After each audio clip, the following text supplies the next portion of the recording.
I do not want to apply here the Eurocentric tradition of reducing alterity or difference to the sameness, which is an old debate, but actually I want to see how it precisely cannot be reduced. And I think this impossibility of reduction is what the deconstructive strategy is all about.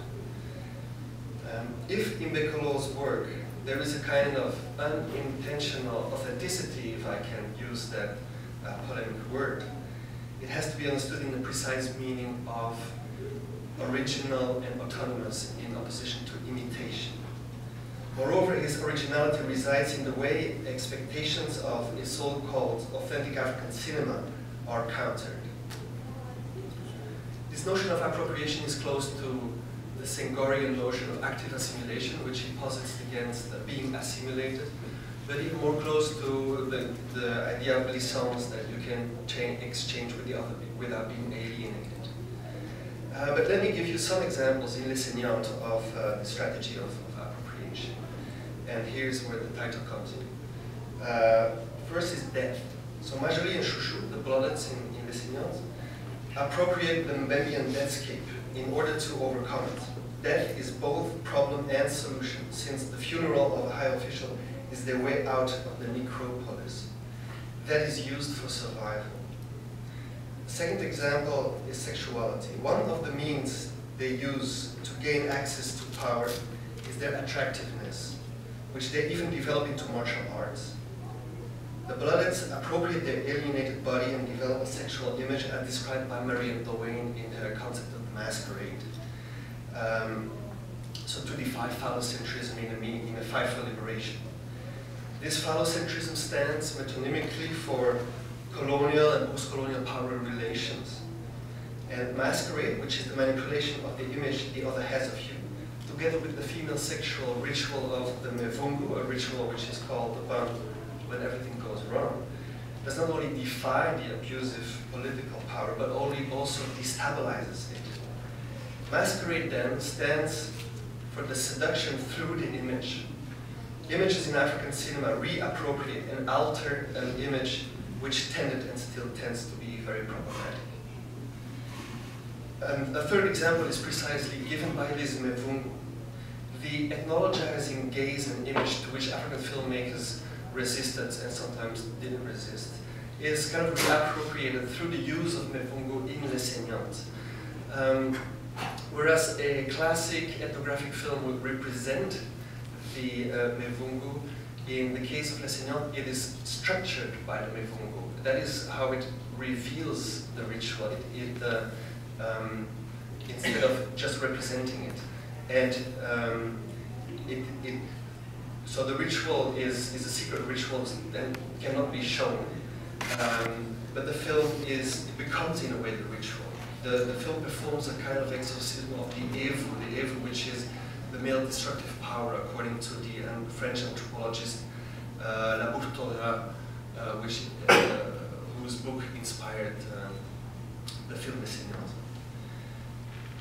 Another example is science fiction, so the appropriation of the future, whereas the image of Africa is mostly situated as a contemporary past. But it goes further than that. Although Les Saignantes is situated in 2025, we don't perceive a progression but a decline which is exactly a continuation of the status quo, and so the film becomes cautionary. And this kind of status quo is the horror. It constitutes the horror of the film, the horror of the status quo. And horror is also a genre, and I think the Les Saignantes takes cues from the genre of the slasher film, which is the horror film in which a final girl emasculates the killer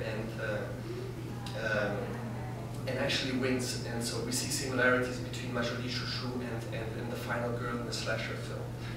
But with the difference that Les Saignantes is an adaptation of the slasher film into a completely post-colonial context.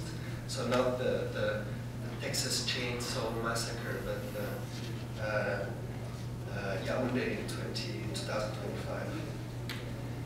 And so something similar occurs with the appropriation and transformation of genres and also the imagery of contemporary moviegoers, being le complot d'Aristote, and with language in Quartier, Mozart, like Alexis pointed out. So I think these strategies of appropriation can be distinguished from the ones of expropriation, as I would call it, expropriation of the interculturality, which Bekolo negotiates in his films. So the strategy of expropriation, which we saw mostly in the 80s, tries to exorcise colonial imagery by seeking identity and going back to the sources. The strategy of appropriation is also distinct from the strategy of shooting back, which involuntarily refers back to the metropolitan center, which it wants to challenge.